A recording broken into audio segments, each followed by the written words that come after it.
तो और मेरे भाई लोग कैसे हो आप सब लोग। तो कैसे आगे एक न्यू वीडियोस लेकर वापस। तो कैसे आज की इस वाले वीडियो में हम लोग कैसे दे सुनने वाले अरविंद अकेला और कल्लू जी के यार सॉन्ग और कैसे उस पर रिएक्शन देने वाले। तो कैसे बिना किसी तरीके की वीडियो डाल लेते हैं।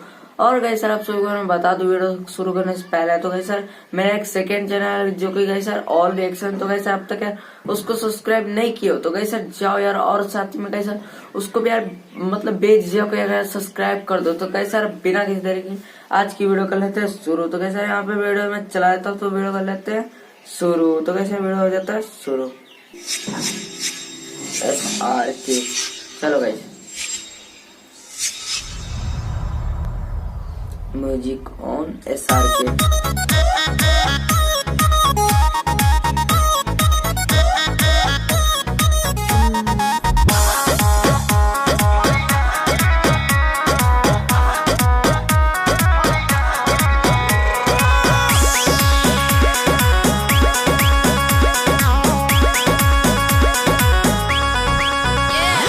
होली में देवर जी पटका पटकी होगा धके तो हर झोटा लटका लटकी होगा तो हम झोटा बा।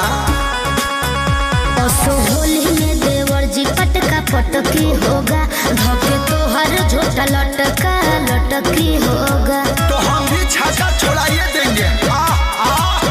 छोरिया ना है जितना छोरिया लीजिए छोरिया लीजिए छोरिया लीजिए। भाभी जी साड़ी सरिया लीजिए। क्या भाभी जी साड़ी सरिया लीजिए। हाँ तो आइए भगुआ में आइए फरिया लीजिए। ठीक है भाभी जी साड़ी सरिया लीजिए। भगुआ में आइए फरिया लीजिए। तो आइए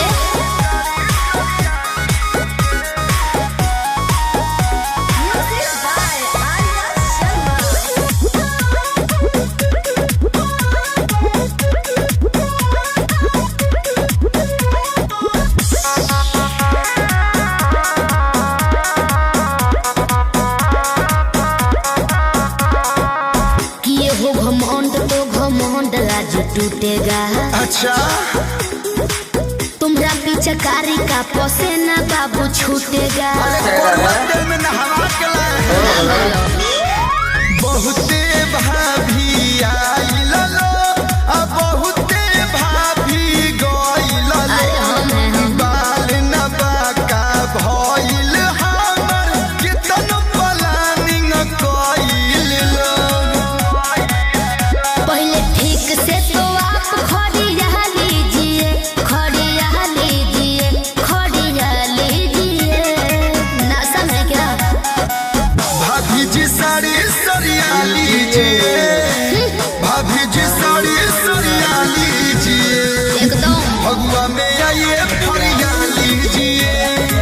भाभी जी साड़ी सरिया लीजिए। भगुआ में आइए फरिया लीजिए।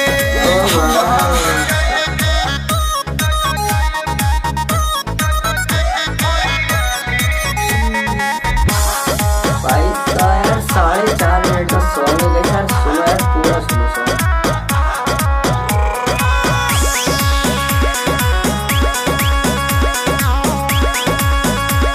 अरे सर आप सबको यार म्यूजिक आमदे हाथी देवर आज सीधे जंग होगा।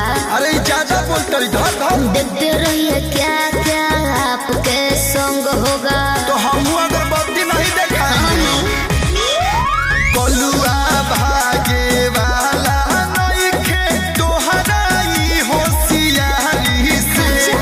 कान में रुई ठूस ले जब स्वागत करब गारी से। गोरिया ना है जितना गोरिया लीजिए गोरिया लीजिए गोरिया लीजिए खूब गोरिया ये। भाभी जी साड़ी सरिया लीजिए। भाभी जी साड़ी सरिया लीजिए। भगुआ में आइए फरिया लीजिए। भाभी जी साड़ी सरिया लीजिए। भगुआ में आइए फरिया लीजिए। होली आया भौजी प्यार से रंग लगवाइए और प्यार से रंग लगाइए। हैप्पी होली। तो गाइस यार यहाँ पे वीडियो चुके यार खत्म। तो यार आप सबको यार कैसा लगा वीडियो यार जाके जरूर से यार कमेंट में बताना। और गाइस यार कितने बंदों यार मतलब सब्सक्राइब किए नहीं और गाइस यार वीडियो देखते और चले जाते।